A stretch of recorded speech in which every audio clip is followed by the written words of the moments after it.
ஹல்லேலூயா. இந்த பரிசுத்த ஓய்வு நாளிலே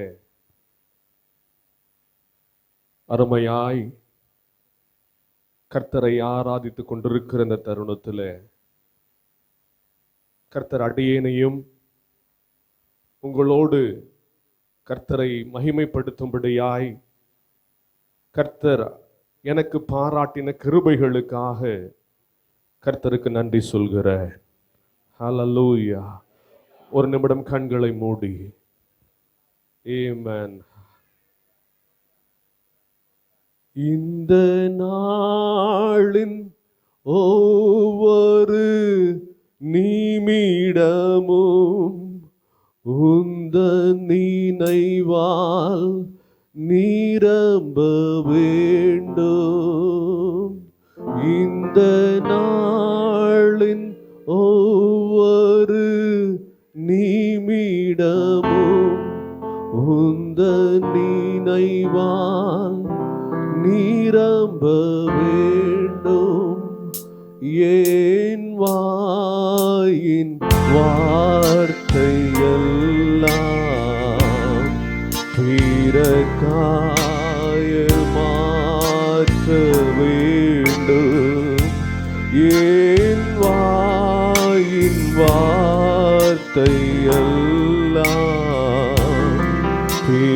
பிறகாயம் ஆற்ற வேண்டும். ஆராதனை ஆராதனை ஆராதனை ஆராதனை ஆராதனை ஆராதனை ஆராதனை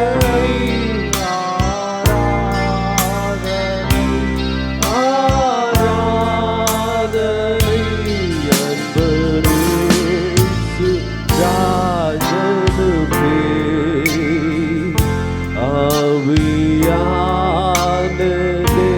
தேவனுக்கே அன்பரேசு ராஜனுக்கே ஆவியான தேவனுக்கே. மகிமையின் பிதாவே, இந்த நேரத்திலும் நாங்கள் தியானிக்கிற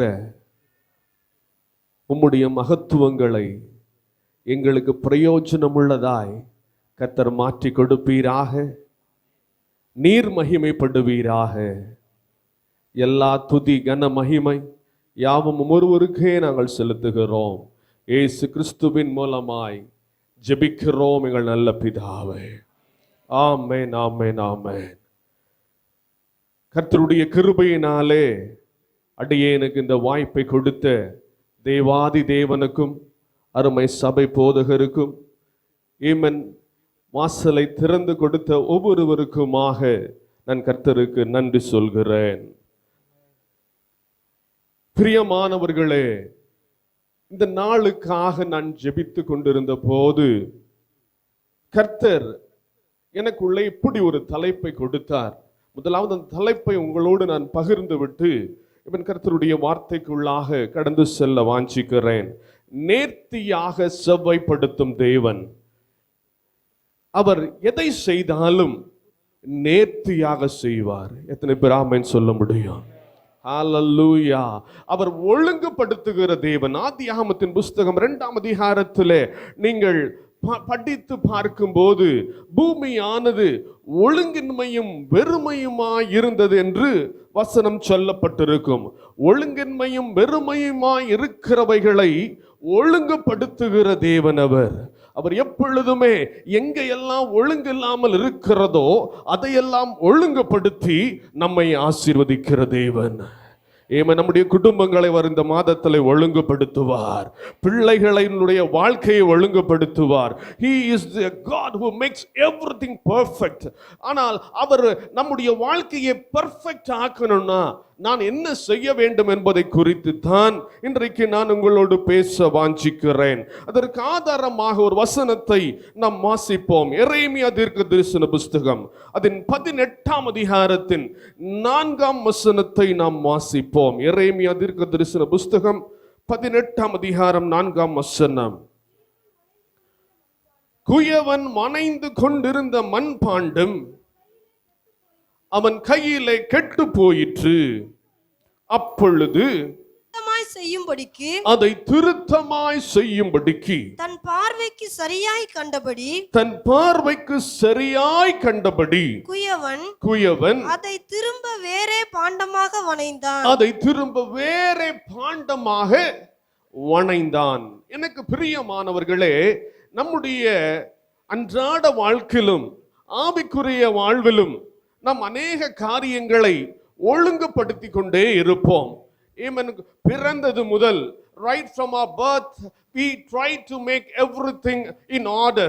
நம்ம எல்லாவற்றையும் ஒவ்வொரு சரியான நேர்கோட்டில இருக்க வேண்டும். கர்த்தர் எனக்கு கொடுத்திருக்கிற பிள்ளைகளை ஒழுங்குபடுத்த வேண்டும், கர்த்தர் எனக்கு கொடுத்திருக்கிற வேலையை நான் ஒழுங்குபடுத்த வேண்டும், எனக்கு கொடுத்திருக்கிற எல்லாவற்றையும் ஒழுங்குபடுத்த வேண்டும் என்று பல நேரங்களில் நாம் அதற்காக பிரயாசப்படுவதுண்டு.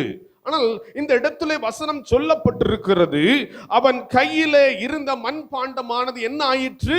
கெட்டு போயிற்று. பல நேரங்களில் நம்முடைய சுய புத்தியின் மேல் சாய்ந்து நாம் சில காரியங்களை திட்டமிடும் போது அது கெட்டு போயிருக்கலாம். ஆனால் கர்த்தர் இன்றைக்கு அதை திருத்தமாய் செய்ய போகிறார்.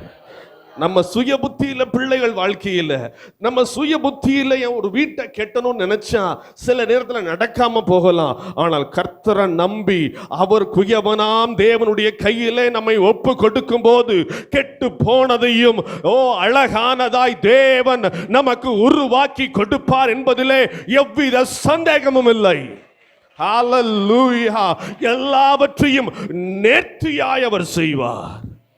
நான் திருப்பியும் சொல்றேங்க, சுய புத்தியின் மேல் சாயாம கர்த்தர் மேல சாஞ்சு ஓட ஆரம்பிச்சிட்டோம்னா எல்லாவற்றையும் நேர்த்தியாய் செவ்வைப்படுத்தி, ஊழியத்தில் ஆனாலும், குடும்பத்தில் ஆனாலும், வேலையில் ஆனாலும், எல்லா இடத்திலும் அவர் என்னை மேன்மையாக வைப்பார்.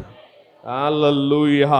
ஆகவே கெட்டு போன சூழ்நிலையை குறித்து யோசிக்காமல் வனைந்தெடுக்கிற தேவனை நோக்கி பார்க்கும் போது அவர் எல்லாவற்றையும், பாடல் ஆசிரியர் இப்படியாக சொல்லி இருப்பார், உடைக்கப்பட்ட நேரத்தில் எல்லாம் என்னை உருவாக்கின கிருபை. நல்லா கவனிங்க, உடைக்கப்படும் போதெல்லாம் இந்த உலகம் நான் கெட்டு போய்விட்டேன், என்னுடைய குடும்பம் கெட்டு போய்விட்டது, தேவனுக்கு பிரியமான குடும்பமாய் நான் இல்லை என்று சொல்லும் போதெல்லாம் சொல்லணும், என்னை உடைத்து கொண்டிருக்கிற ஆண்டவர் என்னை உருவாக்கி கொண்டிருப்பார். என் பிள்ளைகளை உருவாக்குவார், எங்கள் வேலையை உருவாக்குவார், ஒரு வீட்டை உருவாக்குவார், எங்களுக்கு வேண்டிய ஆசீர்வாதங்களை எல்லாம் அவர் உருவாக்கி ஏற்ற வேளையிலே என் கரத்திலே அதிசயமாய் அவர் கொடுக்க போதுமா இருக்கிறார். நாங்கள் வெட்கப்படுவதில்லை. ஹல்லேலூயா! பல நேரத்தில் கெட்டு போகும் போதெல்லாம் பிசாசு என்ன தெரியுமா சொல்லுவான்? இந்த சரீரம் என்ன தெரியுமா சொல்லுவோம்? உன் பிள்ளை ஊழியத்துக்கு இல்ல, உன் பிள்ளை ஸ்தோத்திரம் நீ சொல்றதை கேட்காதுன்னு சொல்லி நம்மை உடைக்கும் போதெல்லாம் நல்லா தெரிஞ்சுக்கங்க, கர்த்தர் ஒரு நாள் என் ஜெபத்தை கேட்டு என் பிள்ளையை உருவாக்குவார். ஊழியத்திற்கு தேவன் ஒரு ஆளை ஏற்படுத்துவார். என்னுடைய திட்டத்தின் படி அல்ல, தேவனுடைய திட்டத்தின் படியே எல்லாவற்றையும் நேர்த்தியாக செய்வார். என்னுடைய வாழ்க்கையில் இருக்கிற ஒரு சிறு சம்பவத்தை நான் சொல்றேன். நான் ஒரு ஊழியக்காரனுடைய மகனாக பிறந்தேன். 7 மாத குழந்தை. இப்பெல்லாம் சொல்றாங்க 2.5 கிலோவே கம்மி, ஸ்தோத்திரம் 3 கிலோ கம்மின்னு சொல்லுவாங்க. நான் பிறந்த போது வெறும் 900 கிராம் தான் இருந்தேன். ஆனால் என்னை காப்பாற்ற முடியாது என்றெல்லாம் சொல்லி என்னை ஸ்தோத்திரம் எந்த தெய்வத்தை பார்க்கணுமோ பார்த்துக்கங்கன்னு சொன்ன உடனே குடும்பம் உடைந்து விட்டது. ஆனா அப்ப என் தாய் ஒரு காரியத்தை செஞ்சாங்க. இந்த குழந்தையை உயிரோட கொடுத்தா அது உமக்காக கொடுப்பேன்னு சொல்லி பொருத்தனை பண்ணி ஜோம் பண்ணாங்க. ஆனால் அவர்கள் பொருத்தனை பண்ணி ஜோம் பண்ணதெல்லாம் கரெக்ட் தான், அவங்க புத்தியில் அவங்க ஒப்பு கொடுத்தாங்க. நமக்கு தான் உடம்பு நல்லா இருச்சு, படிச்சுட்டோம்னா கொஞ்சம் திமிரு கூடிரும். பார்த்தீங்களா? ஸ்தோத்திரம் 4 படிப்பு படிச்சு MBA வர படிக்க வச்சார் ஆண்டவர். அல்லேலூயா! ஸ்தோத்திரம் பைபிள் காலேஜ் படிச்சோம், எல்லாம் படிச்சோம். MBA படிச்சு கொஞ்சம் காசு பார்த்த உடனே ஆண்டவர் வேண்டாம், அவரா கூப்பிடட்டும்னு சொல்லிட்டு என் தகப்பனார் என்ன பண்ணாரு, இப்ப வர ஆமா அநேகருக்கு தெரியாத ஒரு உண்மையை சொல்றேன். என் தகப்பனார் இருக்கிற ஊழியத்தை வேற ஒரு ஸ்தாபனத்துக்கு எழுதி வச்சுட்டாரு. ஆமென். என் பிள்ளைகளை நம்ப முடியாது, நீங்க இந்த ஊழியத்தை எடுத்துக்கங்கன்னு சொல்லி அவர் எழுதி வச்சுட்டாரு. உடனே அந்த ஸ்தாபனத்துல இருந்து என்ன கூப்பிட்டு ரொம்ப பேசினாங்க. அப்பெல்லாம் சொன்னேன், நான் எந்த வேலைக்கு மேல போவேன், எந்த வேலைக்கு போக மாட்டேன், ஊழியத்துக்கு மட்டும் போகவே மாட்டேன். என்னுடைய தகப்பனார் பட்ட அவமானங்கள் தெரியும், நிந்தைகள் தெரியும், ஏமாற்றப்பட்டது தெரியும். அதனால நான் சொன்னேன், ஊழியத்துக்கு ஒரு நாளும் போக மாட்டேன்னு சொல்லி ஓடி ஓடி போனேன். ஆனால் தெரிந்து கொண்ட தேவன் என்னையும் உடைத்து உருவாக்கி ஒரு நாள் ஊழியத்தில் கொண்டு வந்து நிப்பாட்டி இருக்கிறார். இது அவருடைய சுத்த கிருபை. எதை விட்டு நான் ஓடுகிறேனோ அதே இடத்துல கனமாய் கர்த்தர் உயர்த்தி கொண்டிருக்கிறார். ஏமன் இப்பொழுது நான் இருக்கிறதும், ஆனா நான் ஊழியத்திற்கு வந்த போது மிகப்பெரிய தரிசனத்தோடு வந்தேன். நானும் என் மனைவி லின்சியும் சேர்ந்து ஒரு நாள் நாங்கள் ஆலயத்திற்கு போய் வந்த போது குழந்தைகள் 8 வருடமா இல்லை, அநேகருக்கு தெரிந்திருக்கலாம். அப்ப ஆண்டவர் என்னுடைய உள்ளத்துல பேசுறாரு, முதல்ல உன்னை நான் எதற்காக தெரிந்தெடுத்துக்கிறேன், இந்த உலக வேலைக்காக தெரிந்தெடுக்கல, நீ எனக்காக உன்னை ஒப்புக்கொடு, நான் உன் வாழ்க்கையை கெட்டுவேன்னு சொன்னாரு. ஆனா நான் நல்லா கவனிங்க, வேலை பார்க்கும்போது ஆஸ்பத்திரி ஓடுனேன். ஆனா ஸ்தோத்திரம், காசே செலவு பண்ண முடியாத நிலையில ஊழியத்தை கர்த்தர் கொண்டு போய் போட்ட போது கர்த்தருடைய பாதத்துல மட்டும் அமர்ந்திருந்தேன். கர்த்தர் எந்த ட்ரீட்மெண்ட்டும் இல்லாம குழந்தைய கர்த்தர் நேர்த்தியா கொடுத்தாரு. ஹல்லேலூயா. ஆமென். அதனால எதை குறித்தும் கவலைப்படாதீர்கள். கர்த்தர் உங்களை முன் குறித்திருப்பாரே ஆனால் அவர் எல்லாவற்றையும் சரியாக செய்வார். நம்ம நம்ம ஸ்பீடுக்கு ஆண்டவர் செயல்படணும்னு நினைப்போம். நான் எப்பயுமே சொல்லுவேங்க, இந்த வேதம் முழுவதும் வாக்குத்தத்தம் நிறைந்த வசனங்கள். ஆனால் வாக்குத்தத்தம் நிறைந்த வசனங்கள் உடனே நிறைவேறாது. அது ஆபிரகாமுக்கு 25 வருடங்கள் ஆகலாம். ஏமன் ஸ்தோத்திரம். ஒவ்வொருவருக்கும், யோசேப்புக்கு 12 மாதங்கள் ஆகலாம். இப்படி ஒவ்வொரு வாக்குத்தத்தமும் பல வருடங்கள் காத்திருப்புக்கு பின்னர் தான் என்ன ஆகும், அவரவர் வாழ்க்கையில நிறைவேறும். அதனால ஐயோ வயசாயிருச்சே கவலைப்படாதீங்க. ஆண்டவர் வயதை பார்க்கிறவரே அல்ல, அவர் ஏற்ற வேளையில நன்மையானதை தந்து நம்மை மகிழ்ச்சியாக்குவார். நான் எப்பயுமே சொல்லுவேன், இந்த சுய புத்தியின் மேல சாஞ்சி நீங்க ஒவ்வொரு நிமிஷமும் ஓட ஓட, நான் கடந்த வாரத்தில் ஒரு இடத்துல பிரசங்கம் பண்ணும்போது சொன்னேன், நீங்க சுய புத்தியின் மேல சாஞ்சி, ஆமா என்னுடைய ஸ்தோத்திரம் மகன் ஆண்டவர் ஊழியத்துக்கு எடுத்துக்கல, ஸ்தோத்திரம் இன்னும் வரவே இல்லை, என்ன பண்றதே தெரியல, இவ்வளவு பெரிய ஊழியம், இது செய்ய செய்ய நம்முடைய தலைவலி தான் கூடும். நான் ஒரு இடத்துல சொன்னேன், ஒரு டாக்டர்ஸோட மீட்டிங்ல சொன்னேன், நீங்க ரொம்ப ஸ்ட்ரெஸ் பண்ணீங்கன்னா பாராசிட்டமல் 500 mg போடுற இடத்துல டோலோ 650 போட வேண்டியது இருக்கும். ஆனா கர்த்தர் கரத்துல கொடுத்து பாருங்க, ஒண்ணுமே இல்லாம இருக்கும். வனாந்தரமான இடமா இருந்தாலும் அவள் வெளியாய் மாற்றுவதற்கு அவர் போதுமானவராயிருக்கிறார். ஆண்டவர் ஒழுங்குபடுத்தினா அது நேர்த்தியா இருக்கும். முதலாவது நான் காமிக்கிறேன் பாருங்க, ஆண்டவர் ஒழுங்குபடுத்தின ஒரு காரியத்தை நான் காண்பிக்கிறேன். யோவான் எழுதின சுவிசேஷம் 2ஆம் அதிகாரத்திற்கு நேராய் திருப்புவோம். நேர்த்தியாய் சபைப்படுத்துகிற தேவன். யோவான் எழுதின சுவிசேஷம் 2ஆம் அதிகாரத்தின் 9ஆம் வசனத்தையும் 10ஆம் வசனத்தையும் நாம் வாசிப்போம். அந்த திராட்சரசம் எங்கே இருந்து வந்ததென்று தண்ணீரை மொண்ட வேலைக்காரருக்கு தெரிந்ததே அன்றி பந்தி விசாரிப்புக்காரனுக்கு தெரியாததினால், அவன் திராட்சரசமாய் மாறின தண்ணீரை ருசி பார்த்த போது மணவாளனை அழைத்து, எந்த மனுஷனும் முன்பு நல்ல திராட்சரசத்தை கொடுத்து ஜனங்கள் திருப்தியடைந்த பின்பு ருசி குறைந்ததை கொடுப்பான், நீரோ நல்ல ரசத்தை இதுவரைக்கும் வைத்திருந்தீரே என்றான். நன்றாய் கவனியுங்கள். இந்த இடத்துல ருசியுள்ள ரசத்தை கர்த்தர் தம்முடைய ஒரு கல்யாண வீட்டிலே கொடுத்ததை குறித்து நாம் வாசிக்கிறோம். நல்லா கவனிங்க. சுய புத்தியின் மேல் சாய்ந்து அந்த குடும்பம் ஒரு ரசத்தை உருவாக்கினது. ஆனா அந்த ரசம் இப்ப எப்படி இருக்கு? ருசி இல்லாததாய் மாறி போனது. கர்த்தர் கொடுத்தா அதுல ஒரு ருசி இருக்கும். எத்தனை பேர் விசுவாசிக்கிறீங்க? கர்த்தர் எப்பொழுதெல்லாம் நீங்க அதற்கு மேல் உள்ள வசனத்தை நீங்க படிச்சீங்கன்னா, 4ஆம் வசனத்தை நீங்கள் பார்க்கும்போது, யோவான் எழுதின சுவிசேஷம் 2ஆம் அதிகாரம் 4ஆம் வசனத்தை பார்க்கும்போது அங்கே சொல்லப்பட்டிருக்கும், அதற்கு இயேசு, ஸ்திரீயே எனக்கும் உனக்கும் என்ன, என் வேலை ஏமன் இன்னும் வரவில்லை என்றார். நல்ல கவனிங்க, பல நேரத்தில் கர்த்தருடைய வேளை வருவதற்கு தாமதமாகலாம். நாம் அவமானப்பட்டவர்களாய் உணரலாம், ஏமாற்றப்பட்டவர்களாய் உணரலாம். ஆனால் கர்த்தருடைய வேளை நம்முடைய வாழ்க்கையில வரும்போது இந்த உலகத்தால் கொடுக்க முடியாத ஒரு ருசியை என் வாழ்க்கையில கர்த்தர் நிச்சயமாக கொடுப்பார். என் ஊழியத்துல கொடுப்பார், என் குடும்பத்துல கொடுப்பார், என் பிள்ளைகள் வாழ்க்கையில கொடுப்பார். நான் என்னுடைய சுய புத்தியை காட்டிலும் அவர் மேன்மையானதை கொடுப்பார், அழகானதை கொடுப்பார். ஏமன் ஸ்தோத்திரம். இந்த வீட்டில் கேட்கிறாங்க பாருங்க, எல்லாரும் கேட்கிறாங்க, இவ்வளோ நேரம் இந்த நல்ல ருசியுள்ள ரசத்தை எங்க வச்சிருந்தீங்க? நல்லா கவனிங்க, ஆண்டவர் வேளை வரவில்லை என்று சொல்லி தாமதிக்க ஆரம்பிப்பாரே, ஆனால் அவர் எனக்கு தெரியாத ஒரு இன்கிரிடியன்ட் அவர் ஆட் பண்ணிக்கிட்டே இருப்பார். எனக்கு தெரியாத ஒரு அபிஷேகத்தால நிரப்புவார், எனக்கு தெரியாத ஒரு அழைப்பால நிரப்பி கொண்டிருப்பார். எனக்கு தெரியாத சில காரியங்களை கர்த்தர் எனக்காக, நம்முடைய குடும்பத்திற்காக கர்த்தர் உருவாக்கிட்டே இருப்பார். அவர் உருவாக்க ருசி கூடுமே தவிர ஒரு நாளும் என் வாழ்க்கை கெட்டு போகாது. அல்லேலூயா. தாமதிக்க என்னைக்குமே அந்த பொருள் கெட்டு போகாது, அது விலையுள்ளதாய் மாறும். ஹல்லேலூயா. விலையுள்ள பாத்திரமாக உலகம் கொடுக்க கூடாத ஒரு ருசியை கர்த்தர் என்னுடைய வாழ்க்கையில கொடுக்க வேண்டுமே, ஆனால் சுய புத்தியின் மேல் சாயாமல் நேர்த்தியாய் ஒழுங்குபடுத்துகிற தேவனுடைய கரத்திலே நம்மையும் குடும்பங்களையும் ஒப்பு கொடுக்கும் போது இன்னும் ருசியுள்ளதாய் மாற்றுவார். என்னோட சுயத்தால கொடுக்க முடியாத ஒரு ருசி, என் குடும்பத்தால என்னுடைய சம்பளத்தினால கொடுக்க முடியாத ஒரு ருசியை என் தேவன் கொடுப்பார். நீங்க முழங்கால நிக்கிற ஒவ்வொரு நிமிஷமும் தெரிஞ்சுக்கங்க, என்னுடைய சம்பளத்திற்கு மேலாக, என் புத்திக்கு மேலாக கர்த்தர் ஒரு ருசியை என் ஊழியத்தில் கொடுக்க போகிறார், என் குடும்பத்தில் கொடுக்க போகிறார், என் வீட்டில் கொடுக்க போகிறார், என் பிள்ளைகள் வாழ்க்கையில் கொடுக்க போகிறார். நல்ல கரங்களை தட்டி கர்த்தரை மகிமைப்படுத்தி, தேவனாலே ஒரு ருசி உங்கள் குடும்பத்திலே கடந்து வரும். ஸ்தோத்திரம். அதனால தாமதிக்கும் போதெல்லாம் தெரிஞ்சுக்கங்க, கர்த்தர் ஏதோ ஒரு காரியத்தை செய்து கொண்டிருக்கிறார்.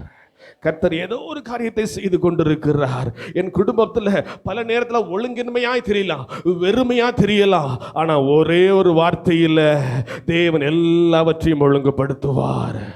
ஒரு சாலமோனை ஒரு இரவிலே ஒரு தேசத்திற்கு ராஜாவாக கர்த்தர் அபிஷேகிக்க முடியுமானால் என் வாழ்க்கையும் கர்த்தர் மாற்றுவதற்கு ஒரு நிமிஷம் போதும்.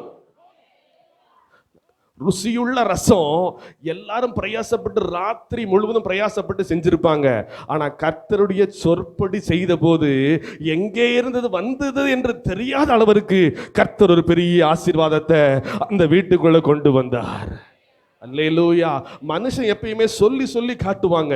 நல்லா கவனிங்க, நல்ல உதவி செய்வாங்க. ஆனா பாருங்க, சொல்லி காட்டி வேதனைப்படுத்துவாங்க. நாங்க ராத்திரி முழுவதும் கஷ்டப்பட்டோம். அந்த வேலைக்காரங்க மேல எல்லாம் என்ன சொல்லியிருப்பாங்க, நாங்க ராத்திரி முழுவதும் கஷ்டப்பட்டோம், இத்தனை மணிக்கு வந்தோம், இத்தனை மணிக்கு போனோம், எல்லாம் கஷ்டப்பட்டதை சொல்லிக்கிட்டு இருப்பாங்க. ஆனா கஷ்டப்படாம எங்க இருந்து வந்ததுன்னே தெரியாம ஒரு ருசி உள்ள ரசம் கடந்து வர முடியுமானால், யாரும் எதிர்பார்க்காத விதத்துல உங்களுடைய தகுதிக்கு மேலான ஒரு ரசத்தை கர்த்தர் நிச்சயமாக உங்கள் வாழ்க்கையிலே கொண்டு வருவார் என்பது அதிக நிச்சயம். அல்லேலூயா. அதனால உங்க சுய புத்தியின் மேல வாழ்க்கையை செலக்ட் பண்ணாதீங்க. உங்க வாழ்க்கையின்படி ஒரு ஊழியத்தை திட்டமிடாதீங்க.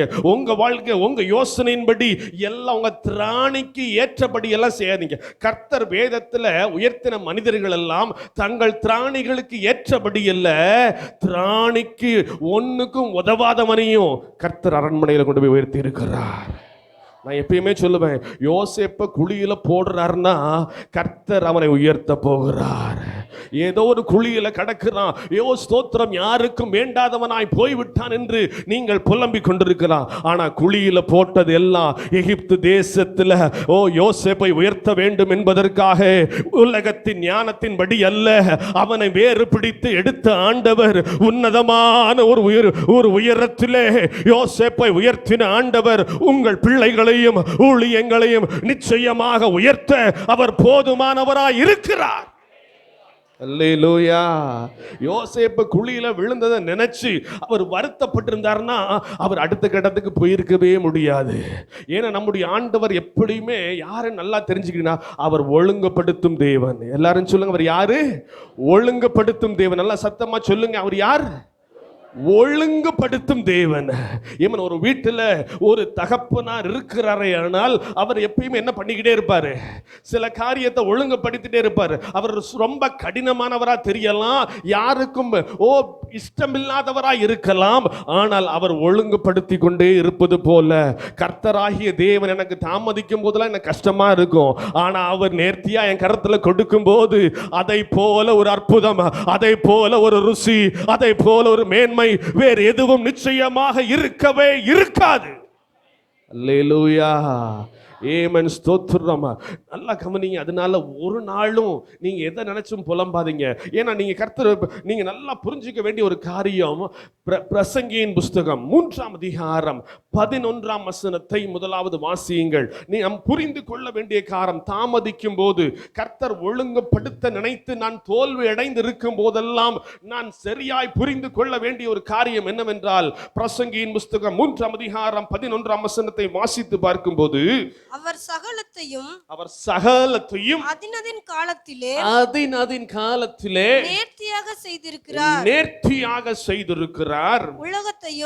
உலகத்தையும் அவர்கள் உள்ளத்திலே வைத்திருக்கிறார். ஆதலால் தேவன் ஆதி முதல் அந்த மட்டும் செய்து வரும் கிரியையை மனுஷன் கண்டுபிடியான். இந்த கடைசி இதை மட்டும் எல்லாரும் சேர்ந்து படிங்க. ஆதலால் தேவன் ஆதி முதல் அந்த மட்டும் செய்து வரும் கிரியையை, ஒரு ஆமென் சொல்லுங்களேன். நம்ம கண்டே பிடிக்க முடியாது. ஏமன் எப்பெல்லாம் நீங்க கண்டுபிடிக்க முடியாத அளவிற்கு இருக்கிறீர்களோ, என் ஊழி எங்க போய் முடிய போகுது, என் பிள்ளையுடைய வாழ்க்கை எங்க போய் கண்டுபிடிக்க முடியலையே நினைக்கும் போதெல்லாம் தெரிஞ்சுக்கங்க, அவர்கள் கர்த்தரால் உருவாக்கப்பட்டு கொண்டிருக்கிறார்கள். அவர்கள் கர்த்தராலே ஆயத்தம் பண்ணப்பட்டு கொண்டிருக்கிறார்கள். அவர்கள் கர்த்தரால் பயன்படுத்தப்படுவதற்கு கர்த்தர் அவர்களை உருவாக்கி கொண்டிருக்கிறார். அல்லேலூயா. இந்த வசனம் அழகா சொல்லிருக்கு. ஏமன் நேர்த்தியா செய்வாரு, அத மனுஷன் ஆதி முதல் அந்த மட்டும் என்ன பண்ண முடியாது. ஏமன் உங்க வாழ்க்கையில சில நேரத்துல சத்துரு இப்படிப்பட்ட நேரத்துல கொண்டு வந்து விடுவான். என்ன பண்ணுவான்? எதுவுமே கண்டுபிடிக்க முடியாது. பிள்ளை என்ன பண்ணுதுனே கண்டுபிடிக்க முடியல, ஊழியத்துல என்ன நடக்குனே கண்டுபிடிக்க முடியல, ஏமன் என்னுடைய தனிப்பட்ட வாழ்க்கையில என்ன நடக்குனே கண்டுபிடிக்க முடியல. அப்ப எல்லாம் சொல்லுங்க, கர்த்தர் ஏதோ ஒன்றை ஸ்தோத்திரம், ஏதோ இன்கிரீடியன்ட் ஆட் பண்ணிக்கிட்டே இருக்கிறாரு. அவர் ருசி ஆக்கி கொண்டிருக்கிறார். எப்படி அந்த பந்தி விசாரிப்புல யாருக்கும் எங்க இருந்து ருசி உள்ள ரசம் வந்தது என்று தெரியவில்லையோ, அதே போல ஒருவருக்கும் தெரியாத ஒரு விதத்திலே நாம் நிச்சயமாக கர்த்தராலே உயர்த்தப்படுவோம். அல்லேலூயா. கர்த்தராலே நாம் உயர்த்தப்படுவோம் என்பதிலே எவ்வித சந்தேகமும் இல்லை. அவர் நடத்திட்டு போன, நான் திருப்பி சொல்றேங்க, மனுஷன் கண்டுபிடிக்க முடியாதுன்றத யோசேப்புடைய வாழ்க்கையிலிருந்து வசனங்களை எடுக்க நேரம் இல்லை. ஆனா நான் சொல்றேன் பாருங்க, யோசேப்புடைய வாழ்க்கையில நீங்க நல்லா கவனிச்சீங்கன்னா, குழியில போட்டது ஏன் தெரியுமா? யோசேப்புக்கு தெரியாது. போத்திபார் வீட்டுல எதுக்கு உப்பு கொடுத்தார் தெரியுமா? ஆனா இவன் பேர் என்னது? சொப்பனக்காரன். தெரியுமா யோசேப்புக்கு என்ன பேரு? சொப்பனக்காரன். குழியில போட்டோன்னே அவங்க அண்ணன் தம்பியில என்ன நினைச்சாங்க? இந்த சொப்பனை நீ நிறைவேறாது, நம்ம எங்க போட்டுட்டோம்? குழியில போட்டுட்டோம். இப்ப போத்திபார் வீட்டுல இருக்கிறாரு, சொப்பனை நிறைவேறுமா? நிறைவேற வாய்ப்பே இல்லை, யாரும் இல்லை. ஆனால் கர்த்தர் யோசேப்போடு இருந்தார். ஏமன் போத்திபார் வீட்டுல கர்த்தர் யோசேப்போடு இருந்தார். நான் திருப்பியும் சொல்லுவேன், போத்திபார் வீட்டுல போனோன்னு உயர்வு வராது. அதுக்கப்புறம் என்ன கிடைச்சிச்சு? செய்யாத ஒரு தண்டனைக்கு எங்க போனாரு? சிறைச்சாலைக்கு போனாரு. நம்ம ஜெபிச்ச உடனே நிறைய நேரத்தை சொல்லுவோம், அடுத்து உடனே உயர்வு. நான் சொல்லுவேன், ஜெபிக்க ஜெபிக்க ஆண்டவர் இன்னும் வலிய கூட்டிக்கிட்டே இருப்பாரு. அவர் வலிய கூட்டுறாருன்னா உலகத்தால கொடுக்க முடியாத ஒரு உயர்வுக்கு நேராய் கர்த்தரினை நடத்தி கொண்டிருக்கிறார். புரிஞ்சவங்க நல்ல கரங்களை தட்டி கர்த்தரை மகிமைப்படுத்தி ஹல்லேலூயா. ஏமேன். பிசாசும் நம்முடைய சரீரமும் சொல்லும், ஆண்டவர் உண்மை இல்லாதவர், பாரு எங்க போட்டுட்டாரு. போத்திபார் வீட்டுல ஏமேன் ஸ்தோத்திரம். கர்த்தருக்கு முன்பதாக இத்தனை பெரிய பொல்லாங்கை செய்வது எப்படின்னு சொல்லி வசனம் எல்லாம் பேசினாரு யோசேப்பு. ஆனா கிடைச்ச பரிசு என்னது? சிறைச்சாலை, ஆனா சிறைச்சாலையை கண்டு அஞ்சாதே. கர்த்தர் சிறைச்சாலையிலும் யோசேப்போட இருந்தார். தூர இடத்துல இருக்கலாம், நம்ம சொல்றதை கேட்காம இருக்கலாம், நம்ம சொல்றது கேட்காமலும் போகலாம். கவலைப்படாதீங்க. கர்த்தர் குறித்திருந்தால் யாரை கொண்டு ஊழியத்தை கெட்ட வேண்டுமோ அவனை கொண்டே நிச்சயமாக கர்த்தர் எல்லாவற்றையும் செய்து முடிப்பார். அல்லேலூயா. யோசேப்புக்கு சொப்பனம் கொடுத்திருந்தார்னா உலகமே மறந்து போனாலும், ஏன் யோசேப்பே மறந்து போனாலும் நிச்சயமாக சொப்பனத்தை தந்த தேவன் அதை நிச்சயமாக நிறைவேற்றுவார். நல்லா கவனிங்க. யோசேப்பு தான் சொப்பனத்தை நினைச்சு பார்க்க கூட நேரம் இல்லை. ஏன்னா போத்திபார் வீட்டில் அவமானம், அதுக்கப்புறம் சிறைச்சாலையில் ஒரே கஷ்டம். அவன் யாவும் ஸ்தோத்திரம். ஆனா ஒரு நிமிஷம் கூட அவர் முறுமுறுக்கவே இல்லை. அவருக்கு தெரியும் அழைத்தவர் நிறைவேற்றுவார், அழைத்தவர் நிறைவேற்றுவார். சொப்பனத்தை கொடுத்தவர் சொப்பனத்தை நிறைவேற்றுவார். உங்க வாழ்க்கையில கர்த்தர் ஒரு வசனத்தை கொடுத்திருக்கிறாரா, தொடர்ந்து பிடிச்சு ஜெபம் பண்ணுங்க. அது எப்படி நடக்கும் தெரியாது. ஆரம்பம் முதல் கடைசி வரை என்னன்னு தெரியலனாலும் ஜெபம் பண்ணிக்கிட்டே இருங்க. கர்த்தர் ருசியுள்ளதாய் மாற்றுவார், கர்த்தர் அழகாக மாற்றுவார், அற்புதமாக மாற்றுவார், மேன்மையாக மாற்றுவார். ஆனா கர்த்தர் உடைக்கும் போதெல்லாம் இந்த உலகத்தால உடைக்க முடியாத அளவுக்கு தாய்ப்பாச மேலாக அவர் உடைப்பார். அவர் உடைக்கிற விதத்தை நம்மளால் விவரிக்கவே முடியாது. சில நேரத்தில் கடன் என்கிற உடைப்புக்கு நேரம் நம்ம போய்கிட்டே இருப்போம். சில நேரத்தில் கடனுக்காக மற்றவங்கள்ட்ட ஜெபிக்க கூட சொல்ல முடியாத ஒரு நிலையில் நீங்க இருக்கலாம். ஆனா நான் சொல்றேன், கர்த்தர் உங்களை உடைக்கிறாரே. ஆனால் இந்த உலகத்தால உங்க சகோதரர்களால உங்க குடும்பத்தால கொடுக்க முடியாத ஒரு உயர்வை கர்த்தர் உங்க குடும்பத்தில் நிச்சயமாக உங்களுக்கும் குடும்பத்திற்கும் நிச்சயமாக கர்த்தர் கொடுப்பார். எத்தனை பேர் விசுவாசிக்கிறீங்க? உங்க குடும்பத்தால கொடுக்க முடியாதது, ஏமன், உங்க பிள்ளைகளால கொடுக்க முடியாதது தேவனாகிய கர்த்தர் சொப்பனத்தை நிறைவேற்ற 1% கூட வாய்ப்பில்லைனாலும் கர்த்தர் யோசேப்போட இருந்தார்னா, அவர் யோசேப்பே சொப்பனத்தை மறந்து போயிருந்தாலும் அவனுடைய சகோதரர்கள் வந்து யோசேப்பின் காலில் விழுவது கர்த்தர் கொடுத்த தரிசனமானால் கர்த்தரே அதை நிறைவேற்றுவார். அல்லேலூயா. பழி வாங்கணும்னு நினைக்கவே வேண்டாம், கர்த்தரே செய்வாரு. ஏன்னா கொடுத்தவர் கர்த்தர், கொடுத்தவர் கர்த்தர், கொடுத்தவர் நிச்சயமாகவே நிறைவேற்றுவார். ஆனா நல்லா கவனிங்க. இப்படி நம்ம ஒவ்வொரு கஷ்டத்தையும் கடக்கும் போது, நான் திருப்பி சொன்னேன்ல, போத்திபார் முதல்ல குழியில போட்டாங்க யோசேப்பின் சகோதரர். ரெண்டாவது ஏமன் ஸ்தோத்திரம் போத்திபார் வீட்டில் கொண்டு வந்தான், அடிமையாய் கிடந்தான். ஆனா இந்த நேரத்துல எல்லாம் நல்லா கவனிங்க. ஒவ்வொரு நிமிஷமும் உடைக்கப்படும் போது எல்லாம் நம்ம ஒரு நாளும் சோர்ந்து போகவே கூடாது. இதுக்கு இல்லாம நிறைய பேர் வந்து சொல்லுவாங்க, ஆறுதல்ன்ற நிறைய பேர் வந்து சொல்லுவாங்க. அப்ப என்ன மாதிரி எல்லாம் பேசுவாங்க நான் உங்களுக்கு காட்டுறேன் பாருங்க. யோவான் எழுதின சுவிசேஷம் 9ஆம் அதிகாரத்துல 3ஆம் வசனத்தை படிங்க. யோவான் எழுதின சுவிசேஷம் 9ஆம் அதிகாரம் 3ஆம் வசனத்தை நாம் வாசித்து பார்க்கும்போது அங்கே ஒரு கூட்டம் என்ன சொல்லிக்கிட்டு இருக்கிறாங்க பாருங்க. இயேசு பிரதியுத்தரமாக, அது இவன் செய்த பாவமும் அல்ல. ஆமா, 2ஆம் வசனத்தை சேர்த்து படிச்சுங்க. 2, 3 சேர்ந்து படிங்க. அப்பொழுது அவருடைய சீஷர்கள் அவரை நோக்கி, ரபி, இவன் குருடனாய் பிறந்தது, இவன் குருடனாய் பிறந்தது யார் செய்த பாவம்? யார் செய்த பாவம்? இவன் செய்த பாவமோ? இவன் செய்த பாவமோ? இவனை பெற்றவர்கள் செய்த பாவமோ? இவனை பெற்றவர்கள் செய்த பாவமோ என்றார்கள். இயேசு பிரதியுத்தரமாக, அது இவன் செய்த பாவமும் அல்ல, இவனை பெற்றவர்கள் செய்த பாவமும் அல்ல, தேவனுடைய கிரியைகள் இவனிடத்தில் வெளிப்படும் பொருட்டு இப்படி பிறந்தான். ஏமன், ஒரு ஆமென் சொல்லுங்களேன். நிறைய நேரத்தில் என்ன சொல்லுவாங்க தெரியுமா? யார் செஞ்ச பாவமோ. நல்லா கவனிங்க. நம்ம நல்லா இருக்கும்போது ஒருத்தனும் ஒன்றும் சொல்ல மாட்டான்.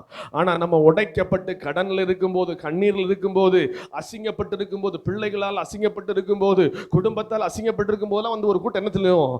இவன் செஞ்ச பாவமா சொல்லுங்க, இவன் பெற்றோர்கள் செஞ்ச, நல்லா சொல்லுவான். நல்லா கவனிங்க. எனக்கு குழந்தை 8 வருஷமா இல்லை. ஆனால் ஒவ்வொருத்தனமா சொன்னா, பாஸ்டர் செஞ்சதெல்லாம் யாரை போய் தாக்குது? இப்போ பிள்ளைய தாக்குது. சொன்னாங்க பாஸ்டர், என் காது கேட்க சொன்னாங்க. ஆமா, அவருக்கு வேணும், என் பிள்ளைய பெரம்பெடுத்து அடிப்பாரு. அவ எப்படி அழுதுருக்கா தெரியுமா? குழந்தை இல்லைன்னா பரவாயில்ல. சோத்துறோம். அல்லேலூயா. நல்லா கவனிங்க. எங்களுக்கு ஆமா பாஸ்டர் அன்னைக்கு ஜோம் பண்ண மாதிரி தான். என் தம்பிக்கு முதல்ல 2 பொம்பளை பிள்ளை, எனக்கு 1 பொம்பளை பிள்ளை. இப்போ அதுக்கும் சந்தோஷம். கொஞ்சம் பேருக்கு பாஸ்டர் பொம்பளை பிள்ளையா கொடுத்துட்டாரு. எல்லாருக்கும் பாஸ்டருக்கு இன்னும் வேணும். ஆனா நான் சொன்னேன், குழந்தை இல்லைன்னு சொன்னேன். கர்த்தர் கொடுத்திருக்காருல, சோத்திரம் போட மாட்டான். முன்னாடி சோத்திரம் போடுவான், பின்னாடி போய் நம்மளை பத்தி குறை பேசுவான். எனக்கு தெரியுங்க, ஆனா எனக்கு தெரியும் என்னை தெரிந்து கொண்டவர் அவர் அல்லவோ, எனக்கு குறித்திருக்கிறதை அவர் தருவார். இப்ப எல்லாம் போன் பண்ணி விசுவாசி எல்லாம் ஒவ்வொன்னா போன் பண்ணி, பாஸ்டர் உங்களுக்காக நாங்க ஜெபம் பண்ணோம் தம்பி, நாங்க ஜெபம் பண்ணிக்கிட்டே இருந்தோம் பாத்துங்க. யார் யார் ஜெபம் பண்ணானே இப்ப தெரியல. சோத்திரம், உங்களுக்காக எப்படியாவது ஆண்டவர் ஒரு ஆண் குழந்தையை கொடுக்கணும் ஜெபம் பண்ண தம்பி, எங்க ஜெபத்தெல்லாம் கர்த்தர் கேட்டாரு, அப்பா சொன்னாரு. நான் சொன்னேன், ஏன்டா அப்படி நடிக்கிறீங்க? சோத்திரம், நம்மள மாதிரி விசுவாசிகளை மாதிரி விஷ ஊசிகள் ஒரு ஆளும் கிடையாதுங்க. நல்லா நடிப்பாங்க. உள்ளுக்குள்ள போடுற சோத்திரம், பாஸ்டருக்கு முன்னாடி போடுறது மட்டும் தான் சோத்திரம், பின்னாடி பூரா குறை பேசுறது. ஏன்னா அந்த குடும்பத்திலிருந்து வந்தவன். ஏன்னா எனக்கு நல்லா தெரியும், எங்க அப்பா பிரசங்கம் பண்ணி முடிச்சுட்டு போன பிறகு இப்பெல்லாம் நிறைய பேர் உங்க அப்பா மாதிரி இருந்துராத, ஊழியத்துல வந்து அட்வைஸ் என்ன தெரியுமா, உங்க அப்பா மாதிரி இருந்துராத, இப்படி பிரசங்கம் பண்ணாத, இப்படி பிரசங்கம் பண்ணாத, அவர் செஞ்ச பாவம் அதுதான் உன் மேல இருக்கு, இது கூட பரவாயில்ல பாவம்னு சொல்லி எழுதிருக்கு. ஒரு குடும்பம் வந்து என்கிட்ட ரொம்ப ரொம்ப ரொம்ப கேரிங்கா வந்து பேசுறாங்க. என்ன சொன்னாங்க, பாஸ்டர் நல்லா கவனிச்சுக்க, உங்க மேல கர்த்தருடைய சாபம் இருக்கிறது. எப்படியா பாஸ்டர் நல்லா கவனிச்சு, உங்க மேல என்ன சாபம் இருக்கு? கர்த்தருடைய சாபம் இருக்கு. அதனாலதான் 3 பொம்பளை பிள்ளை. ஏல நீ கல்யாணம் முடிச்சிருக்க எல்லாம் பொம்பளை பிள்ளை. சோத்திரம், ஆனா வந்து நம்ம கிட்டே வந்து நம்ம பிள்ளைய வச்சுக்கிட்டு இருக்கும்போது இதெல்லாம் கர்த்தருடைய சாபம். பாத்தீங்களா ஊழியத்துக்கு? ஆமா, நான் திருப்பி சொல்றேங்க, என் சொந்த குடும்பம் நம்பலனாலும் கர்த்தர் நம்பினார் என்ன. அல்லேலூயா. ஒரு கட்டத்துல 8 வருஷம் ஆச்சுங்க. ஏமன் ஸ்தோத்திரம். அப்ப எல்லாம் என்ன சொன்னாங்க, என் சொந்த குடும்பம் என்ன சொல்லிச்சு, உனக்கு குழந்தை இருக்காது. ஒரு பெரிய ஊழியக்காரர் இருக்கார் உங்க மாவட்டத்துல, அவருக்கு குழந்தையே இல்லையா. அதே மாதிரி உங்களுக்கு என்ன இருக்காது, குழந்தையே இருக்காது. நீங்க 2 பேரும் இப்படியே ஊழியம் செய்யுங்கன்னு சொன்னாங்க. நல்லா கவனிங்க, எத்தனை பேருக்கு குழந்தை இல்லைனாலும் எனக்கு குறித்திருந்தா கர்த்தர் தருவாரு. உடனே எப்படிலாம் சொல்லிடுவாங்க. ஆமாம், எப்படியெல்லாம் சொல்லி வேதனைப்படுத்த முடியுமோ வேதனைப்படுத்திக்கிட்டே இருந்தாங்க. ஆனால் அழைத்தவர் உண்மையுள்ளவர், அழைத்தவர் உண்மையுள்ளவர்.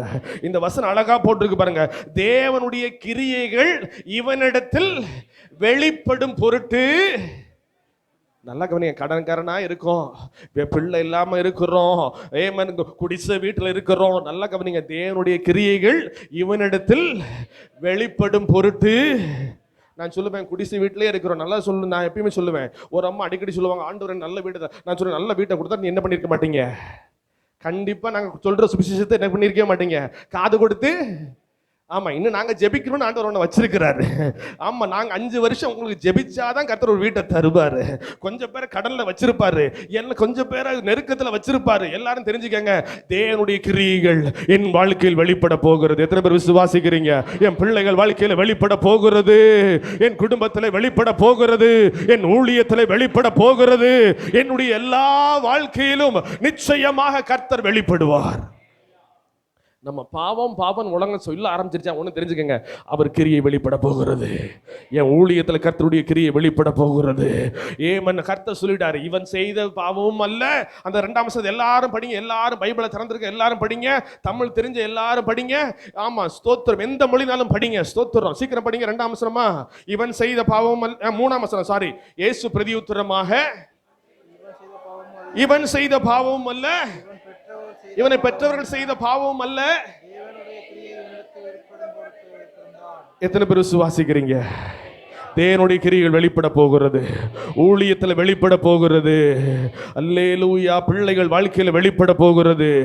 ஒவ்வொரு நாளும் சொல்லுங்க, கர்த்தருடைய கிரியை வெளிப்படும், கர்த்தருடைய கிரியை வெளிப்படும். நான் கடந்து போகிற கண்ணீரின் பாதை, நெருக்கத்தின் பாதை, தனிமையின் பாதை, யாரும் இல்லாத ஒரு நிலைமை, ஒவ்வொரு நேரத்தில் நான் சொல்லணும், தேவனுடைய கிரியைகள் என்னிடத்தில் வெளிப்பட போகிறது. நான் மீட்கப்படுவதில்லை, நான் அசைக்கப்படுவதில்லை. ஏனென்றால் கர்த்தர் என்னோடு இருக்கிறார், கர்த்தர் என்னோடு இருக்கிறார். தேவனுடைய கிரியைகள் வெளிப்பட போகுதுன்னு நீங்க நினைச்சிட்டீங்கன்னா, ஆமென், வேகமாக நான் ஆமென் ஸ்தோத்திரம் கடந்து போகிறேன். ரோமர்கள் நிருபம் 5ஆம் அதிகாரம் 5ஆம் வசனத்தை படிங்க. முதல்ல ஸ்தோத்திரம், தேவனுடைய கிரியைகள் வெளிப்படணும்னா இந்த சத்தம் எல்லாம் உள்ள போக கூடாது. தேவனுடைய கிரியை வெளிப்பட போகுதுன்னு மட்டும் நான் எடுத்துக்கணும். அடுத்து என்ன பண்ண, ரோமர்கள் நிருபம் 5ஆம் அதிகாரம் 5ஆம் வசனத்தை வாசியுங்கள். மேலும் நமக்கு அருளப்பட்ட பரிசுத்த ஆவியினாலே, நமக்கு அருளப்பட்ட பரிசுத்த ஆவியினாலே தேவ அன்பு நம்முடைய இருதயங்களில் தேவ அன்பு நம்முடைய இருதயங்களில் ஊற்றப்பட்டிருக்கிறபடியினால் அந்த நம்பிக்கை நம்மை வெட்கப்படுத்தாது. எல்லாம் சொல்லுங்க, அந்த நம்பிக்கை நம்மை வெட்கப்படுத்தாது. சத்தம் இன்னொரு முறை சொல்லுங்க, அந்த நம்பிக்கை நம்மை வெட்கப்படுத்தாது. இவன் செய்த பாவமா, இவன் பெற்றோர்கள் செய்த பாவமான்னு கேட்க கேட்க கேட்க நம்ம என்ன தெரியுமா சொல்லணும்? அந்த சத்தம்லாம் என்னுடைய இருதயத்துக்குள்ள போகக்கூடாது. நான் முழங்கால் போட்டு ஜெபிக்கும் போதும், நான் வாசிக்கும் ஒவ்வொரு வார்த்தையும், நான் ஒவ்வொரு வாரமும் கேட்கிற வார்த்தையும் என் உள்ளத்துல எதை நிரப்பணும்? தேவ அன்பை ஊற்றி கொண்டே இருக்கணும். எத்தனை பேர் ஆமென் சொல்றீங்க? கர்த்தருடைய வசனமாகிய தேவ அன்பு என்னுடைய உள்ளத்தை நிரப்பிக் கொண்டே இருக்கணும். ஏன்னா நான் தேவ கிரியைகள் வெளிப்படும்படியாக நான் பிறந்தவன் என்பதை நான் மறந்துவிடக் கூடாது. ஒவ்வொரு நாளும் சொல்லணும், கர்த்தாவே நான் வேதத்தை வாசிக்கிறேன், உம்முடைய அன்பு எனக்குள் ஊற்றப்படுவதாக, உம்முடைய அன்பு என்னுடைய சூழ்நிலையில் ஊற்றப்படுவதாக, என்னை வெட்கப்படுத்த நினைக்கிற எல்லா சூழ்நிலையிலும் உம்முடைய அன்பு ஊற்றப்படுவதாக. ஊற்றப்படும் போது நான் ஒரு காரியம் தெரியும், நான் ஒரு நாள் வெட்கப்பட மாட்டேன். நல்லா கவனிங்க, கர்த்தர் யோசேப்போட இருந்ததுனால ஒரு நாளும் வெட்கப்படவே இல்லை. நான் திருப்பி சொல்றேன், நீதிமானுக்கு பிரச்சனையே இல்லைன்னு வசனம் சொல்லாது. நீங்க பாருங்களேன், சங்கீதத்தின் புஸ்தகத்துல 34ஆம் சங்கீதம் நினைக்கிறேன், நீதிமானுக்கு வரும் துன்பங்கள் அநேகமா இருக்குன்னு ஒரு வசனம் இருக்கா? எடுத்தவங்க கரெக்டா படிங்க பார்க்கலாம். சங்கீதத்தின் புஸ்தகம் 34ஆம் சங்கீதத்துல 19ஆம் வசனத்தை வாசிங்க. 19, 20 நீதிமொழிகள் சங்கீதம் 34, 19, 20 வாசிங்க. நீதிமானுக்கு வரும் துன்பங்கள் அநேகமா இருக்கும். எல்லாரும் வாசிங்க இந்த வசனத்தை. நீதிமானுக்கு வரும் துன்பங்கள் அநேகமா இருக்கும், கர்த்தர் அவைகள் எல்லாவற்றிலும் நின்று. அடுத்த வசனத்தை வாசிங்க. அவனுடைய எலும்புகள் எல்லாவற்றையும் அவைகளில் ஒன்றும். நல்லா கவனிங்க, உங்க ஆசீர்வாதத்தை ஒருத்தனாலும் முறிக்கவே முடியாது. உங்களுக்கு வந்த சேர வேண்டிய ஆசீர்வாதத்தை ஒருத்தனும் முறிக்கவே முடியாது. எத்தனை பேர் ஆமென் சொல்றீங்க? அல்லேலூயா. ஒவ்வொரு நாளும் சொல்லுங்க, காலையில் எழும்புன நீதிமானுக்கு வரும் துன்பங்கள், ஆமா, ஆனால் அவைகள் எல்லாவற்றிலும் இருந்து. அந்த வசனத்தை எல்லாரும் படிங்க, திருப்பி எல்லாரும் படிங்க. நீதிமானுக்கு வரும் துன்பங்கள், கர்த்தர் அவைகள் எல்லாவற்றிலும் நின்று அவனை விடுவிப்பார். விசுவாசிக்கிறீங்களா? நல்ல கரங்களை தட்டி கர்த்தரை மகிமைப்படுத்துங்க பார்க்கலாம். எல்லாவற்றிலும் நின்று நம்மை விடுவிப்பார், நம்முடைய பிள்ளைகளை விடுவிப்பார், ஊழியத்திற்கு முன் குறிப்பார், தேவன் ஊழியத்திற்கு தருவார், கொண்டு வருவார். சாத்தான் அதை ஒன்றும் செய்ய முடியாது. தேவ அன்பு ஊற்றப்பட்டுக்கிட்டே இருந்துச்சுனாங்க, நம்ம ஜெபிக்க எந்த பார்வோனா இருந்தாலும் தேவ அன்பு ஊற்றப்பட்டு நீ எப்படியாவது ஆராதிக்க போயிருன்னு சொல்ல வைக்கும். எத்தனை பேர் விசுவாசிக்கிறீங்க? பார்வோன் கடினப்பட்டுக்கிட்டே இருந்தாருங்க. ஆனா பார்வோனுடைய இருதயத்தையும் கர்த்தர் கரைக்க முடியுமா? கரைக்க முடியும். என் ஜனங்களை ஆராதிக்க ஒரு பார்வோனே விட முடியுமானால், எனக்கு முன்பதாக நிற்கிற எந்த எரிகோ மதில்களும் எனக்கான ஆசீர்வாதங்களை, தேவனுடைய திட்டத்தை, தேவனுடைய அபிஷேகத்தை ஒரு நாளும் ஸ்தோத்திரம் தடை பண்ண முடியாது. அல்லேலூயா, ஹல்லேலூயா. அதனால நல்லா தெரிஞ்சுக்கங்க, தேவன் நம்ம மேல அபிஷேகத்தை வஞ்சிருக்கிறாரா, தேவன் தம்முடைய அன்பை ஊற்றி கொண்டிருக்கிறாரா, அப்பெல்லாம் எதை மட்டும்தான் கூடும்? ஆமா, வசனம் இதோ திறந்த வாசலை உனக்கு முன்பாக அதை ஒருவனும் ஆனா ஒன்னும் திறந்திருக்காது. நல்லா கவனிங்க, வசனம் நல்லா இருக்கும், ஆனா எதுவுமே. ஆமா, கிறிஸ்தவங்களுக்கு மட்டும் தான் பாருங்க, எப்ப பாருங்க நல்ல காலத்துல ஜோம் பண்ணவே மாட்டாங்க. நம்ம ஆளுங்க வந்து பாஸ்டர் நீங்க தலைவலி ஜோம் பண்ணிக்கங்க. ஆமா, நான் கொஞ்சம் பேர் இப்படிதான் பாக்குறேன், எனக்கு ரொம்ப வருத்தமா இருக்கு. கூலிதுக்கு வந்ததுக்கு அப்புறம் நல்லது நடந்தா கூப்பிடவே மாட்டாங்க. அவர் எதுவும் காணிக்கை கொடுக்கணுமோன்னு கேட்க மாட்டேன், கூப்பிட மாட்டாங்களான்னு தெரியல. ஆனா நல்லா கவனிங்க, ஏதாவது ஒண்ணு தலைவலி ஜோம் பண்ணுங்க, வயிற்று வலி ஜோம் பண்ணுங்க, கை வலி ஜோம் பண்ணுங்க, பிள்ளை பிரச்சனை எல்லாத்தையும் பிசாசு எப்படி தெரியுமா கிறிஸ்தவனை மட்டும் எப்படி வச்சிருக்கான்? பிரச்சனையிலே வச்சிருப்பான். ஆனா மத்த எல்லாரையும் பார்த்துருக்கீங்களா பிரச்சனை பத்தி? ஆனா வாரம் ஆராதிக்க வருவாங்க, பிரச்சனையோடே வருவாங்க. கர்த்தாவே விடுதலை தாரும். நமக்கு மட்டும் எங்கிருந்தான் பிரச்சனை வருமோ. ஆனா நல்லா இந்த வசனத்துக்கு மட்டும் தெரிஞ்சுக்க, நீதிமானுக்கு வரும் துன்பங்கள். ஆமா, தயவு செஞ்சு வயிறு இருக்கிறவரை வயிறு என்ன பண்ணும்? ஆமா, கால் இருக்கிறவரை கால் என்னதான் செய்யும்? வயிறு இருக்க பசியை மட்டும் கரெக்டா எடுக்கு. சோத்திரம் வயிறு அப்ப தன்னை பசிக்கும், அதே மாதிரி வலிக்கும். சாப்பிட வேண்டியது சாப்பிட்டா ஏன் வலிக்குது? சாப்பிடக்காம கீரையை சாப்பிடவே மாட்டேன், கால் வலிக்குன்னா வலிக்கதான் செய்யும். அதே மாதிரி நல்ல கவனிங்க, நீதிமானுக்கு வரும் துன்பங்கள் எல்லாம் சத்தம் இந்த வசனத்தை சொல்லுங்க பார்க்கலாம். நீதிமானுக்கு வரும் துன்பங்கள் கர்த்தர் அவைகளில் ஸ்தோத்திரம். அடுத்த வசனம் 20ஆம் வசனத்தை படிங்க. அவனுடைய எலும்புகள் எல்லாம் காப்பாற்றுகிறார், ஒன்றும். ஒவ்வொரு நாள் இது சொல்லுங்க, எனக்கு வர துன்பங்கள் எப்படி இருக்கும்? அநேகமா இருக்கும். வைத்த வலி பாஸ்டருக்கு போன் பண்ணலாமான்னு எடுக்கும்போது சொல்லணும், நீதிமானுக்கு வர துன்பங்கள். ஆமா, நல்லது நடந்தாலும் கூப்பிட்டு சொல்லுங்க, தயவு செஞ்சு சொல்லுங்க. ஸ்தோத்திரம், அல்லேலூயா. நான் நிறைய காரியத்தை சொல்லலாம், ரெக்கார்டிங் வேற போட்டிருக்காங்க பாருங்க. நான் எங்க போன அந்த ரெக்கார்டிங் என்கரேஜ் பண்ணவே மாட்டேன். ஏன்னா இதை வச்சு நிறைய பேர் மீம்ஸ் போட்டுடுறான், எடுத்து பிளக் பண்ணிடுறான், நம்ம சொல்லாதெல்லாம் கொண்டு திணிச்சிடுறான். இதனாலே நம்ம நிறைய விஷயத்த பேசுறதுக்கு பயமா இருக்கு பாத்துக்கங்க. அதனால நான் சொல்லிடுவேன், நான் 3 சொல்லிட்டு ரெக்கார்டிங்கும் பண்ணாதீங்க தயவு செஞ்சு. ஸ்தோத்திரம். ஏன்னா நம்ம கொஞ்சம் வேகமா பேசும்போது 2 பாயிண்ட் வந்துரும் பாருங்க. அல்லேலூயா. ஒரு சபை விசுவாசி, சரியா, நீங்க தப்பா எடுத்துக்காங்க, நீங்க எல்லாம் ரொம்ப நல்லவங்க, சரியா. நான் ஒரு சபை விசுவாசியை பார்த்தேன். நான் ஊழியத்துக்கு போன புதுசுல என்கிட்ட ஜோம் பண்ண வந்தார். என்ன சொன்னார்? எனக்கு ஒரு பெர்மனன்ட் வேலை வேணும், சென்ட்ரல் கவர்மெண்ட் ஜாப், ஜோம் பண்ணிக்கிங்கன்னு சொன்னாரு. சரியா, 4 வருஷம் ஜோம் பண்ணியிருக்கேன். பரீட்சை எழுத போகும்போதெல்லாம் வருவார், பாஸ்டர் ஜோம் பண்ணிக்கிங்கன்னு பாரு. அப்புறம் ஒரு நாள் சொன்னாரு, நீங்க ஜோம் பண்றது சரியில்லைன்னு சொன்னாரு. எப்படி? நான் ஜோம் பண்றது சரியில்லையா? சரி, ரைட், சொல்லியாச்சு. இப்போ என்ன பண்ணிட்டாரு? வேற சபைக்கு போயாச்சு. ஆமா, நீங்க எல்லாம் இங்கே இருக்கிறவங்க ஸ்தோத்திரம், கலகமே பண்ணாத நல்லவர்கள். அல்லேலூயா, உங்களுக்காக கர்த்தரை ஸ்தோத்தரிக்கிறேன். இப்ப வேற சபைக்கு போயிட்டாரு. இப்போ ஆமா ஸ்தோத்திரம், இப்பயும் வேலை கிடைக்கல பாத்துக்கங்க. இப்ப ஆர்டர் தான் வந்திருக்கு. அந்த பாத்தீங்களா, நான் வேற இடத்துக்கு போனேன், உடனே என்ன ஆயிடுச்சு, இப்ப கர்த்தர் எனக்கு ஆர்டர் வந்துருச்சுன்னு சொன்னாரு. நான் சொன்னேன், நீ சரியில்லை. சோத்துறோம். இப்ப அங்க போனோடனே மைக் கொடுக்குறாங்களாம், புருஷனும் பொண்டாட்டியும் பாட்டு பாடுறாங்களாம், ஒரே ஆராதனையா, நல்லா இருக்கான். எனக்கு அதுக்கப்புறம் தான் தெரியும் பிரச்சனை எங்க தெரியுமா இருந்திருக்கு, அந்த வாலிபனுக்குள்ள. அவர் அங்க போன சொல்றான், நான் இங்க இருக்கும்போது தண்ணி அடிச்சுக்கிட்டு இருந்தேன், உங்களுக்கு தெரியாது. நான் அவர் எப்பயுமே 1 மணி நேரம் லேட்டா தான் வருவார், வேலைக்கெல்லாம் கரெக்டா போயிடுவாங்க.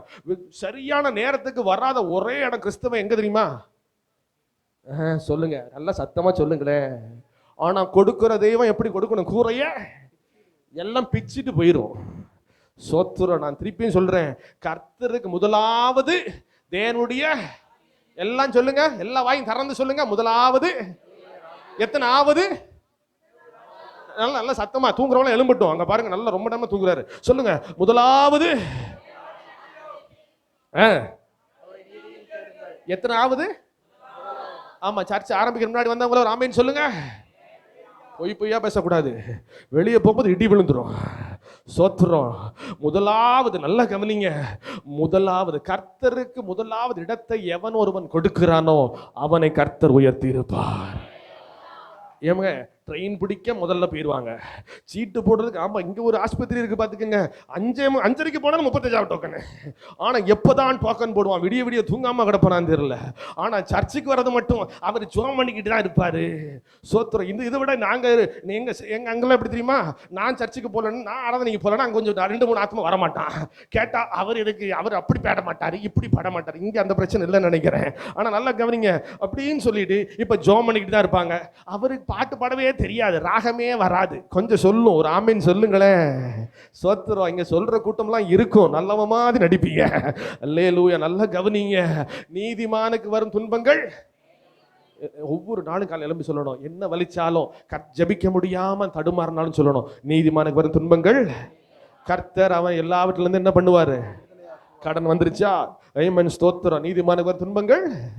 ஆமா, வயிற்று வலி வந்துருச்சா? நீதிமானுக்கு வரும் துன்பங்கள். தினமும் நீங்க ஜோம் பண்றது தப்புனே சொல்ல மாட்டேங்க. ஆனா ஒவ்வொரு நாளும் பாஸ்டர் அந்த பிரச்சனை, இந்த பிரச்சனை, கர்த்தர் எனக்கு பெரிய காரியங்களை செய்தார்னு சொல்லுங்க, ரொம்ப சந்தோஷப்படும். ஒரு ஆமேன் சொல்லுங்களேன். அல்லேலூயா. ஆமா, டைம் முடியுது. நாங்க பாருங்க, தேவ பிள்ளை தேவ அன்பினால் ஊற்றப்பட்டு தேவனுக்காக ஓடும் போது தேவன் செய்கிற கடைசியாய் ஒரே ஒரு காரியத்தை மட்டும் நான் சொல்லிவிட்டு நான் முடிக்கிறேன். ஏசாயா தீர்க்கதரிசன புஸ்தகம் 43ஆம் அதிகாரம் 19ஆம் வசனம். ஏசாயா தீர்க்கதரிசன புஸ்தகம் முதலாவது இடத்தை கர்த்தருக்கு கொடுத்து ஓடும்போது, முதலாவது இடம். நான் திருப்பி சொல்றேன், ஏதாவது ஒரு வேலைக்கு நீங்க போறீங்க, நீங்க டைமுக்கே வேலைக்கு போலன்னு வச்சுக்கோங்க. ஏன்னா நான் HR மேனேஜர் இருந்தேன். நான் வேலை பார்த்துட்டு தான் சர்ச்சுக்கு போய் ஊழியம் பார்க்க. நல்லா கவனிங்க, என் வேலைக்கு ஒவ்வொரு வாரமும் 15 நிமிஷம் லேட்டா வந்தேன்னு வச்சுக்கோங்களேன். எத்தனை நாள்? 7 நாள். நம்ம சர்ச்சுக்கு எத்தனை வாரத்துக்கு? ஆமா, வேலைக்கு சொன்னாலும் வரமாட்டோம். சோத்திரம் தலை வலிச்சிரும். அன்னைக்கு தான் சொந்தக்காரன் வந்துருவான், எல்லாம் வந்துருவான். சோத்திரம் பேய், எல்லா பேய் அன்னைக்கு தான் வரும். நல்லா கவனிங்க, நான் சொல்றேன் பிரியமானவர்களே. வேலைக்கு போனா நான் திருப்பியும் சொல்லுவேன், ஒரு நாள் வேலைக்கு போலான்னு வச்சுங்களேன். நான் எங்க கம்பெனில ஒரு நாள் லேட்டா வந்தோம்னா எத்தனை நிமிஷம் தெரியுமா? 15 நிமிஷம் லேட்டா வந்தோம்னா அரை நாள் சம்பளத்தை என்ன பண்ணுவோம்? பிடிச்சிருவோம். இப்படியே அவனை பிடிச்சு வந்தோம்னு வச்சுக்கோங்க. இப்ப நம்ம 4 வாரத்துக்கு மாசத்துக்கு எத்தனை வரோம்? அப்போ உங்களுக்குலாம் எவ்வளவு ஆசீர்வாதத்தை கர்த்தர் பிடிச்சி வச்சிருப்பாரு. இப்ப நிறைய ஆசீர்வதிக்கப்படலைன்னா கர்த்தர் எவ்வளவோ என்ன பண்ணி வச்சிருக்காரு. ஏங்க, நான் உலக பிரகாரமான என்னுடைய ஞானத்தை வச்சே 15 நிமிஷம் போறவனுக்கு அரை நாள் சம்பளத்தை சேவ் பண்ணி கொடுக்குறேன்னு கம்பெனிக்கு, அப்ப கர்த்தர் எவ்வளவு சேவ் பண்ணுவாரு? அவர் பூட்டி வச்சிருவாரு. நல்லா கவனிங்க. அதனால கர்த்தர் எல்லாத்தையும் வானத்தின் பலகணிகளை திறந்து கர்த்தர் உன்னை ஆசீர்வதிப்பாராக சொன்னா நான் முதலாவது எங்க வரணும்? நீங்க எல்லாரும் என்னைக்கு டைமுக்கு வாரீங்களோ அன்னைக்கு கர்த்தரை சேலஞ்ச் பண்ணி பாருங்க, என்னை ஆசீர்வதியும். கர்த்தர் அதை செஞ்சிருப்பார். ஏன்னா இந்த வேதனையெல்லாம் நான் பட்டுக்கிட்டு இருக்கிறேன். என்னைக்கு நான் ஊழியத்துக்கு வந்தனோ, நான் இங்கேயாவது பரவாயில்ல, அங்க 15 குடும்பம் தான். நான் 9 வரை சோத்திரம் போட்டா 2 பேர் தான் உட்காந்துருப்பான். கண்ணை திறந்து நம்மளையே பார்ப்பான்.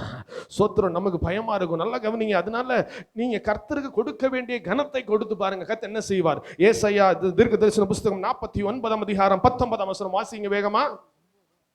இதோ நான் புதிய காரியத்தை செய்கிறேன், இப்பொழுதே அது தோன்றும், நீங்கள் அதை அறியீர்களா? நான் வனாந்தரத்திலே வழியையும் அவாந்தர வெளியிலே ஆறுகளையும் உண்டாக்குவேன். எல்லாரும் வசனத்தை வாசிங்க. இதோ நான் புதிய காரியத்தை செய்கிறேன், இப்பொழுதே அது தோன்றும், நீங்கள் அதை அறியீர்களா? நான் வனாந்தரத்தில வழியையும் அவாந்தர வெளியிலே. நல்லா கவனிங்க.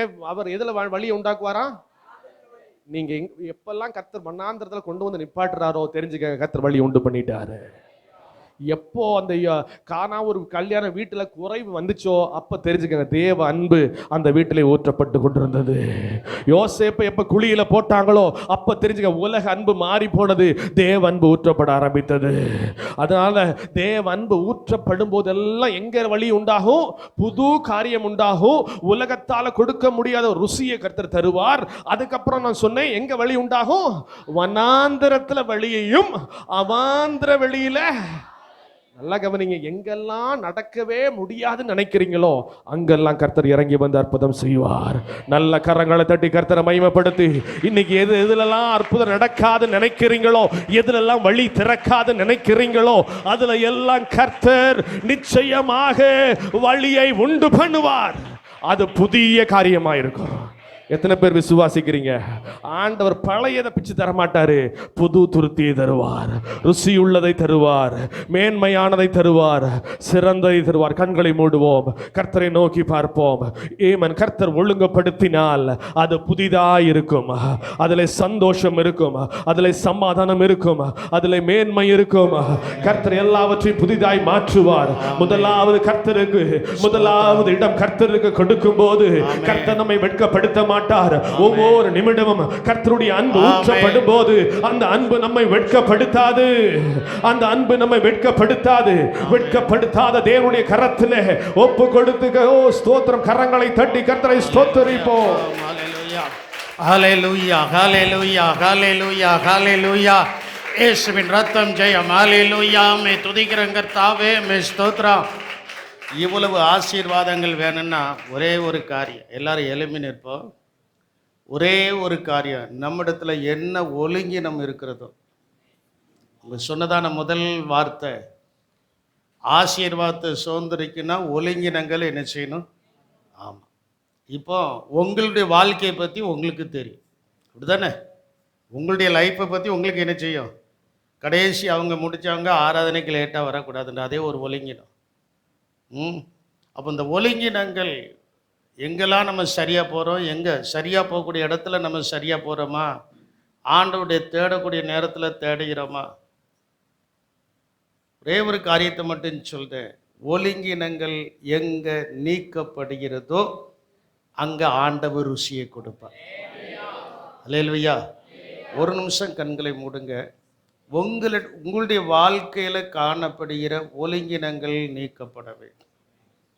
எனக்கு அந்த ஒரு வார்த்தை ரொம்ப பிடிச்சிருந்துச்சு. மற்ற வார்த்தைகள் எல்லாம் அடிக்கடி கேட்கிறோம், ஆனால் ஒழுங்கினங்கள் நீக்கப்படும் போது தான் என்னது வரும்? ஆசீர்வாதம். அவர் ஒழுங்குபடுத்துகிற தேவன். அவர் என்ன செய்கிறார்? ஒழுங்குபடுத்துவார். அப்போ ஒரு நிமிஷம், ஆண்டவரே என் வாழ்க்கையில் என்னென்ன ஒழுங்கினங்கள் காணப்பட்டது. லிவிங்ஸ்டன்ட்ட கேட்டு பாருங்க. ஆஸ்பத்திரியில் உட்கார்ந்துருக்குறோம், குழந்தை பிறந்த உடனே ஒரு மெசேஜை போட்டேன். எல்லாரும் கேட்டாங்க, இது எப்படி உங்களுக்கு தெரியும்ன்ட்டு.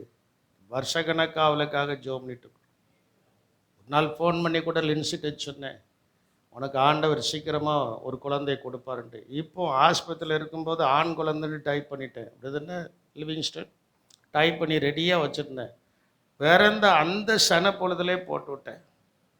எதற்காக இதை சொல்றேன்னா, ஒழுங்கினங்கள் நீக்கப்படும் போது ஒழுங்கினங்களை கொண்டு வந்த மனுஷனுக்கு முன்பு கர்த்தர் இவர்கள் ஒழுங்கானவர்கள் என்பதை நிரூபிக்கக்கூடிய ஒரு காலகட்டத்தில் வந்திருக்கிறோம்.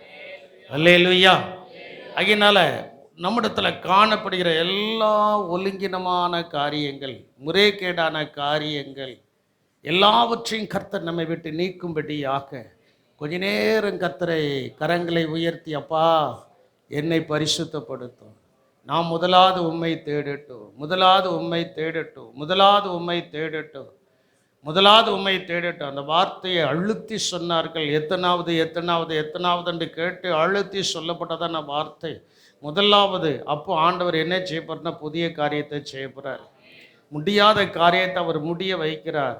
எப்படி இந்த ரசம் புதிதாய் மாறினது, எப்படி இந்த ரசம் ருசி உள்ளதாய் மாறினதுன்னா அவர் இறங்கி கிரியை செய்தார். அவர் இறங்கி கிரியை செய்வதற்கு ஒரு ஒழுக்கம் நம்மிடத்தில் அவசியம். சகலவன் நல்லொழுக்கமாய் கிரகமாய் இருக்க வேண்டும்.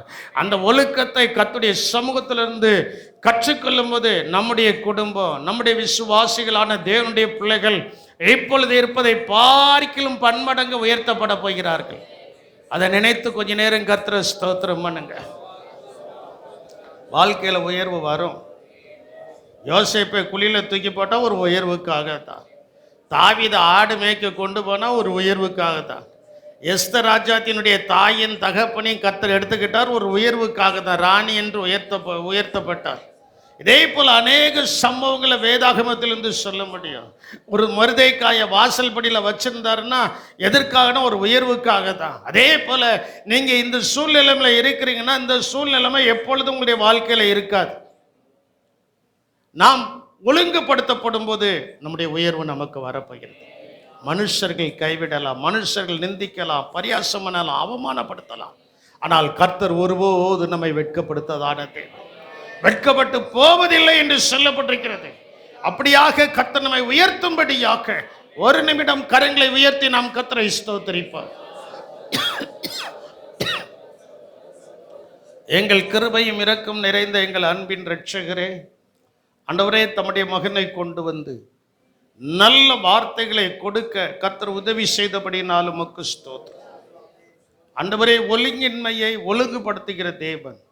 ஆண்டவரே, அப்பொழுது நாங்கள் ஒழுங்குபடும் போது எங்களுடைய காரியங்கள் மாறுதலாய் முடிந்து ஆண்டவரே உயர்த்தப்படுவோம் என்பதை வேத வசனத்தின் வாயிலாக கர்த்தர் என்னோடும் எங்களோடும் பேசினபடியினாலும் உமக்கு ஸ்தோத்திரம். ஆண்டவரே, கர்த்தருடைய வார்த்தையை கொடுத்ததான பாஸ்டர் லிவிங்ஸ்டன், துணைவியார் லின்சி, 2 பிள்ளைகளையும் கர்த்தர் ஆசீர்வதித்துள்ளபடியாய் ஜெபிக்கிறோம். அந்த மறையூர் ஊழியத்தை கர்த்தர் பொறுப்பேற்று நடத்தும்படியாய் ஜெபிக்கிறோம். நாளுக்கு நாள் அது வளரட்டும் கர்த்தாவே, சபை கட்டப்படட்டும் கர்த்தாவே.